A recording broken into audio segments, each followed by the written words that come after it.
사랑하는 주님 앞에 통합 찬송가 278장입니다.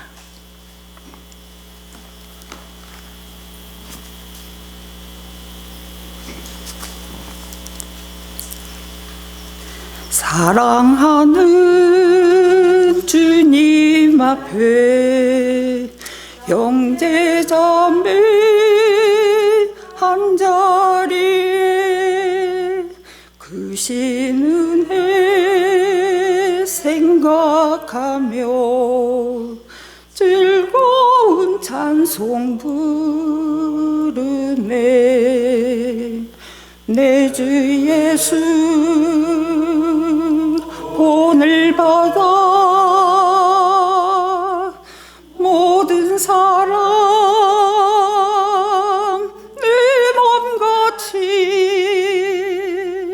환난 근심 위로하고 진심으로 사랑하세. 사랑하는 주님 앞에 온갖 충성 다 바쳐서 괴로우나 즐거우나 주님만 힘써 섬기네. 우리 주님 거룩한 손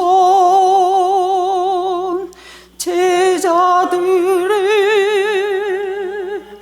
말을 씻어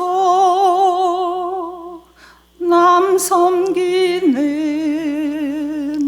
종의 도를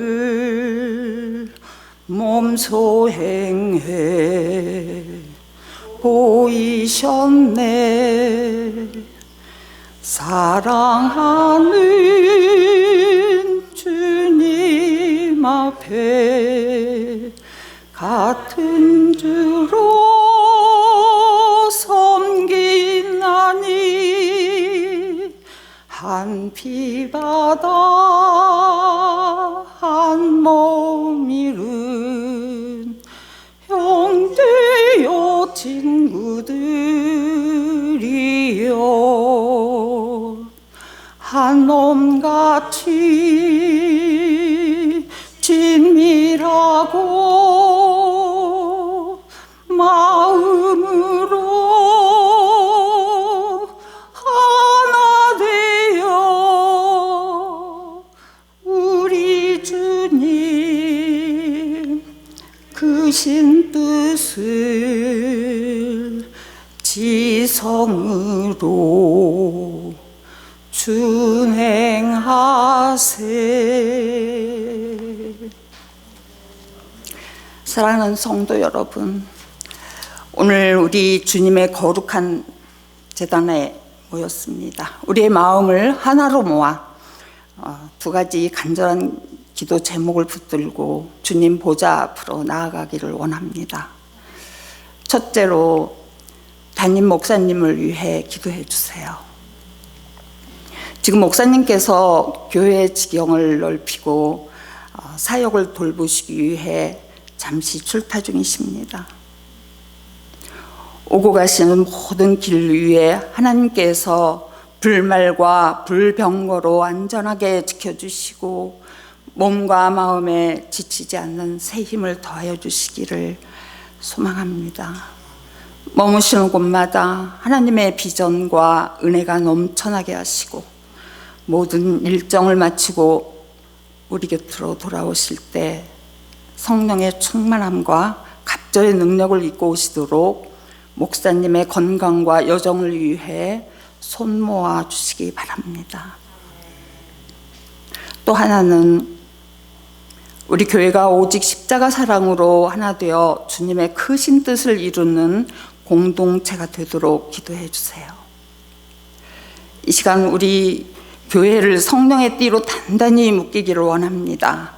내 곁에 소외된 지체를 먼저 살피는 교회, 세상의 그 자랑을 내려놓고 예수 안에 참된 영적 가족이 되는 교회가 되기를 소망합니다. 그리하여 우리 재단이 이 마지막 때에 오직 주님의 죽으심과 부활을 전하는 거룩한 복음의 방주가 되게 해달라고 함께 믿음으로 기도하시겠습니다. 우리의 삶을 언제나 선한 길로 인도하시는 하나님 아버지, 세상의 수많은 이들 가운데 우리를 기억하여 주시고 주님의 귀한 소유 삼아 주셔서 참으로 감사합니다. 이 고요한 화요일 새벽, 다른 어떤 자리가 아닌 거룩한 주님의 제단 앞으로 우리의 발걸음을 모아 경배하게 하시니 은혜 위에 은혜입니다. 이 시간 교회 지경을 넓히시고 사역을 위해 출타 중이신 담임 목사님을 위해 온 교회의 마음과 간절히 기도합니다. 목사님이 걸어가시는 그 모든 여정에 주님의 신실한 눈동자가 느르게 함께할 줄 믿습니다. 정군 천사로 지켜주시사 머무시는 곳마다 평강이 넘치게 하시고 사역의 고단함은 십자가 아래 모두 내려놓은 채 영과 육의 온전히 복되는 영적 쉼을 누리기를 소망합니다. 목사님이 잠시 자리를 비우신 동안에도 우리 교회가 성령의 띠로 더 단단히 결속되게 하시고 모든 일정을 마치고 우리 곁으로 돌아오실 때는 하늘의 크신 영광과 갑절의 영적 권세가 목사님의 사역과 강단에 가득하실 수 확신합니다. 하나님 아버지, 간절히 소망 없는 것은 우리 일랜드 오늘의 교회가 성령 안에서 온전히 연합하여 하나 되기를 원합니다. 우리 사랑의 입술이 고백에만 머물지 않게 하시고 내 곁에 숨겨진 지체에 더 먼저 살펴주시고 연약한 손을 따뜻하게 저주로 참된 영적 가족이 되기를 소망합니다. 예수님께서 친히 보여주신 그 피곤함을 살리신 십자가의 사랑이 우리 교회의 거룩한 문화가 되게 하시고 세상의 계산과 논리를 건강한 방주로 든든히 서겠나이다. 사랑과 은혜가 풍성하신 하나님 아버지, 이 땅의 수많은 사람 중에서 우리를 택하셔서 오늘 복된 화요일 새벽에 예배의 자리로 우리의 발걸음을 인도해 주시니 참으로 감사합니다. 이 시간 출타 중이신 담임 목사님을 위해 간절히 기도합니다. 목사님의 걸음걸음마다 천군 천사를 파송하사 안전하게 지켜주시고 몸과 마음의 모든 피곤함을 십자가 아래 다 내려놓고 새 힘을 얻는 귀한 여정이 되기를 소망합니다. 목사님이 부재 중인 동안에도 교회가 주님의 평강으로 든든히 서게 하시고 일정을 마치고 돌아오실 때에는 하나님의 크신 영광과 성령의 기름 부으심이 목사님의 사역 위에 배나 더할 줄 믿습니다. 또 간과없는 것은 우리 인랜드 온누리 교회가 성령 안에서 온전히 하나 되어 하나님의 뜻을 이루어 가기를 원합니다. 우리 교회가 날마다 말씀과 기도에 열심을 내어 하나님의 나라를 이 땅 위에 확장해 나가는 거룩한 통로가 되게 하옵소서.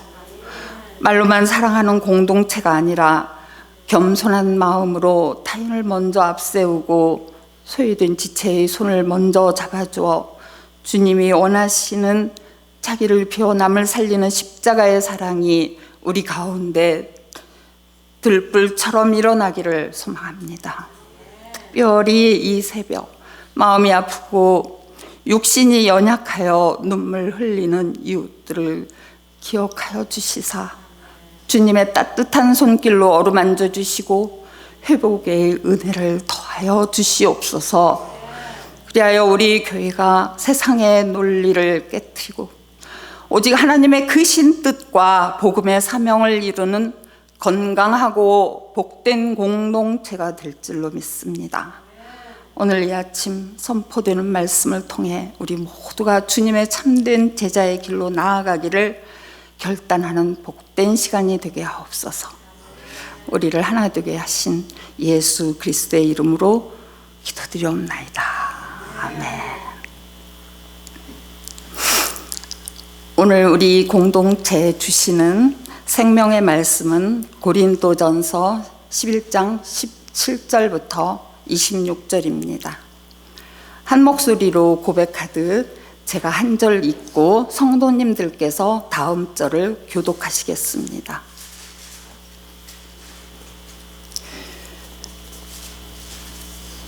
고린도전서 11장 17절부터 26절입니다. 내가 명하는 이 일에 너희를 칭찬하지 아니하나니 이는 너희의 모임이 유익이 못되고 도리어 해로움이라.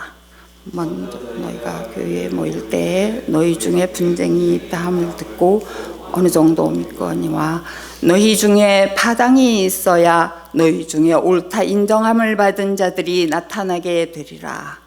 그런즉 너희가 함께 모여서 주의 만찬을 먹을 수 없으니 이는 먹을 때에 각각 자기의 만찬을 먼저 갖다 먹음으로 어떤 사람은 시장하고 어떤 사람은 취함이라. 너희가 먹고 마실 집이 없느냐? 너희가 하나님의 교회를 업신여기고 빈궁한 자들을 부끄럽게 하느냐? 내가 너희에게 무슨 말을 하랴? 너희를 칭찬하랴? 이것으로 칭찬하지 않노라.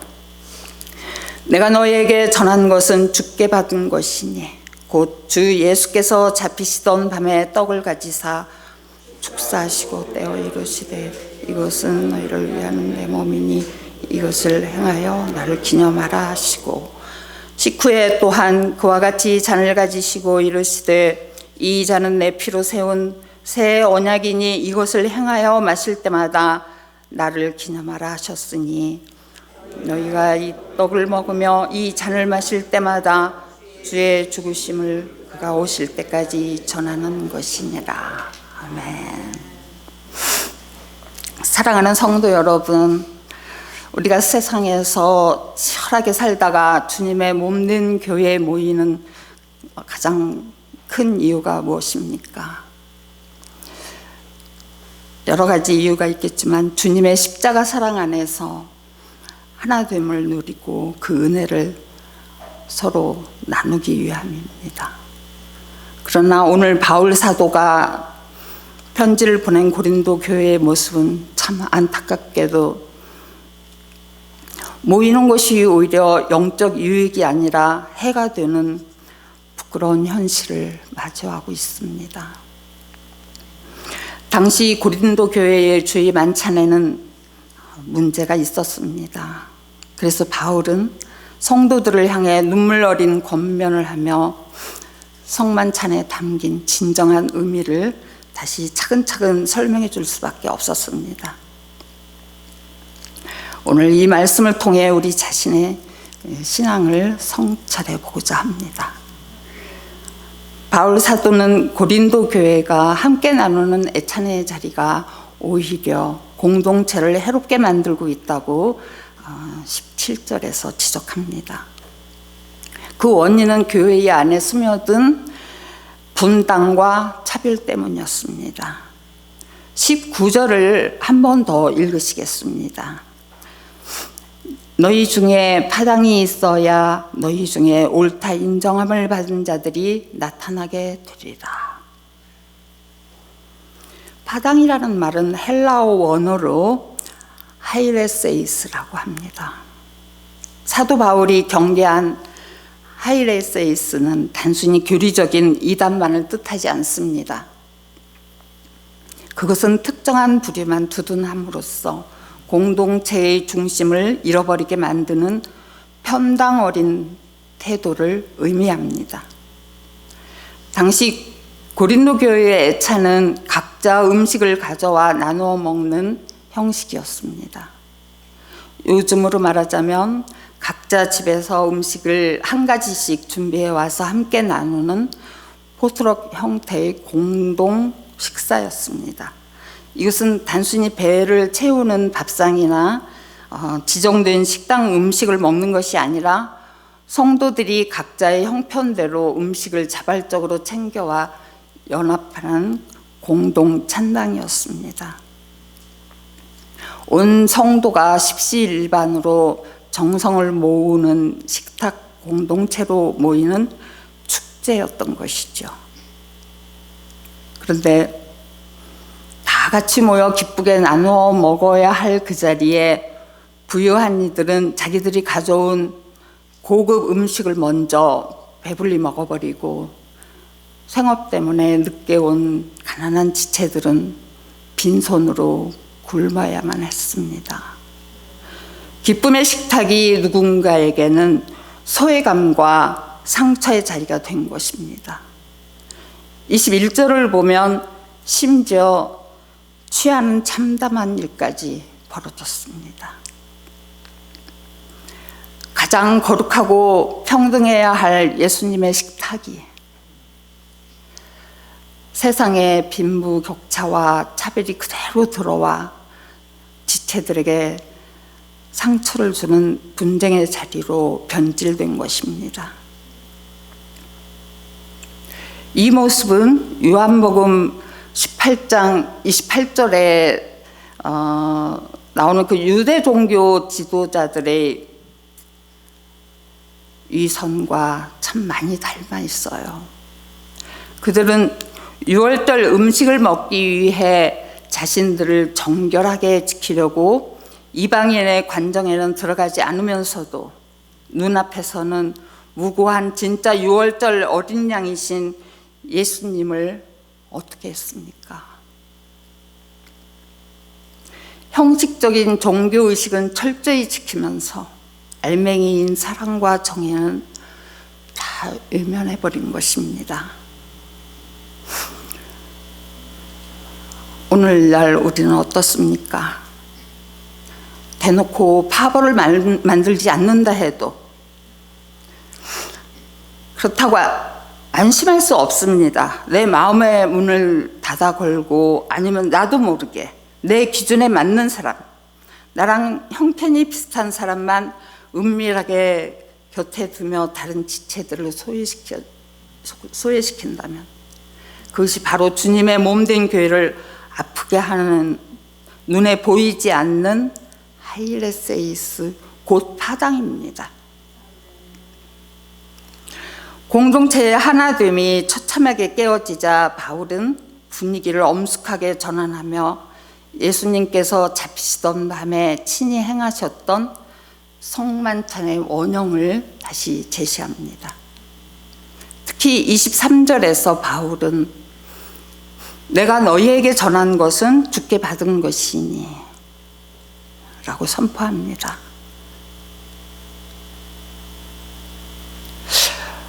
바울이 역사적 예수님과 함께 떡을 떼었던 사실이 있었던 제자였습니까? 어떻게 주님께 직접 받았다고 확신할 수 있었을까요? 사도행전 9장 4절부터 5절에서 바울은 부활하신 주님을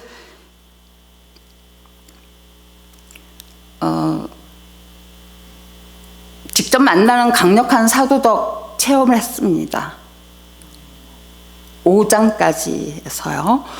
또한 바울이 고린도전서를 기록할 당시에는 사복음서가 문서로 기록되기 전이었지만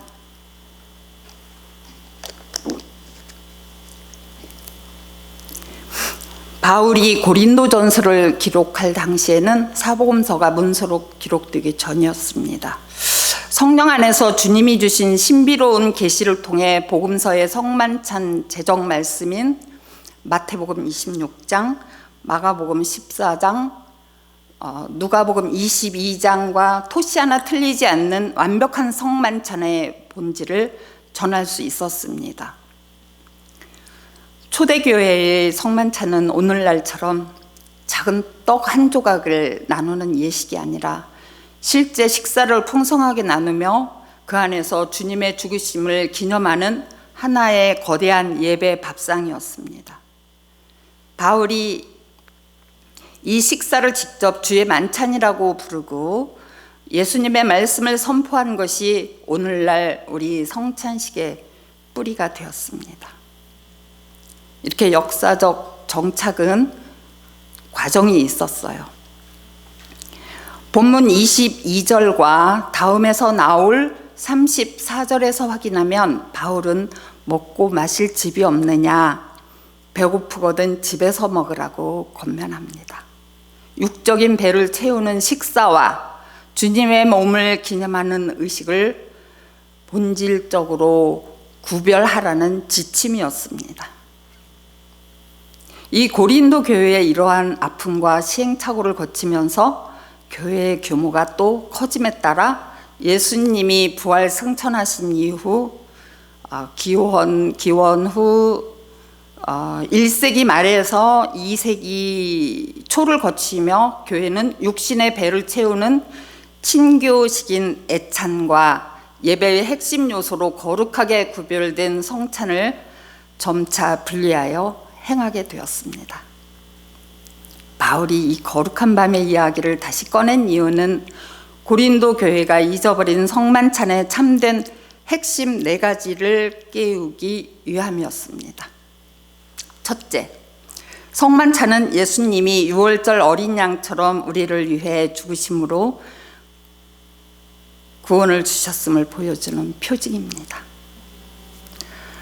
둘째, 이 성만찬은 참여한 우리 모두를 한 몸, 한 공동체가 되게 합니다.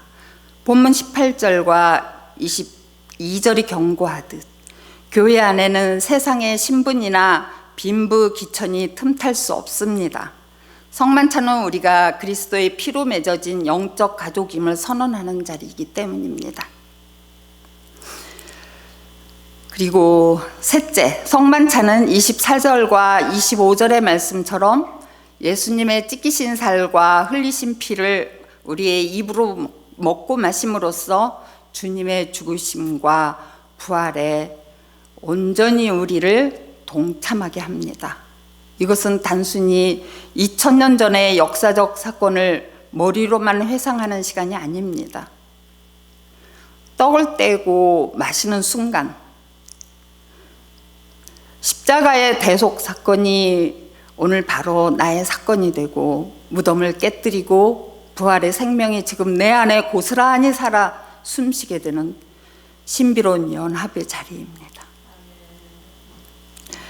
넷째, 26절에서 선포하듯 성만찬은 예수님이 생명을 바쳐 이루신 새 언약을 주님 오실 때까지 대대손손 기억하고 증거하게 하는 은혜의 방편입니다. 이 떡을 먹으며 이 잔을 마실 때마다 주님의 죽으심을 그가 오실 때까지 전하는 것이니라 하셨습니다. 즉 성만찬은 부모 세대에서 자녀 세대로 또 그 다음 다가올 미래 세대로 끊임없이 이어지며 그리스도의 십자가 복음을 눈으로 보고 손으로 만지게 하는 살아있는 역사 교육이자 세상 끝날까지 교회가 멈추지 말아야 할 가장 영광스러운 복음 전파의 통로입니다. 바울은 이토록 무게감 있는 하늘의 양식을 너희가 어찌 내 배만 채우고 형제를 소외시키는 부끄러운 자리로 만들 수 있느냐며 성도들의 영혼을 깨우고 있는 것입니다. 주님의 성만찬에 참여하는 성도는 이제 26절 말씀처럼 주님의 죽으심을 그분이 오실 때까지 세상에 전하는 복음의 사명자로 살아가야 합니다. 예수님께서 마지막 성만찬을 베푸시던 그 방에는 주님을 은 30에 팔아넘길 그 어떤 사람도 함께 앉아 있었습니다. 유다는 예수님의 살과 피를 상징하는 떡을 입에 넣으면서도 머릿속으로는 오직 자기 자신의 유익, 자기 주머니에 들어올 돈만을 계산하고 있었어요. 오늘 고린도 교회 성도들의 식탁이 바로 그러했습니다. 주님의 살과 피를 기념한다고 모였으나 내 곁에서 고되게 일하다 늦게 와 구석에서 눈물 흘리는 형제의 고통에는 관심이 없었습니다. 그들의 식탁은 주님의 만찬이 아니었습니다. 성만찬은 주님을 전하는 거룩한 수단입니다. 우리가 삶의 자리에서 사람들이 마주할 때마다 오늘 말씀을 깊이 기억하시기 원합니다. 내가 조금 손해보더라도 지체를 배려하고 소외된 자를 위해 기꺼이 내 자리를 비워두며 십자가 사랑으로 하나됨을 이루어갈 때 비로소 우리의 삶은 예수 그리스도의 참된 제자의 식탁이 될 것입니다. 이 거룩한 성찰과 결단이 오늘 하루 여러분의 삶을 온전히 지배하시기를 주님의 이름으로 간절히 축원합니다. 기도하시겠습니다. 십자가에서 모든 것을 쏟으시사 우리를 한 몸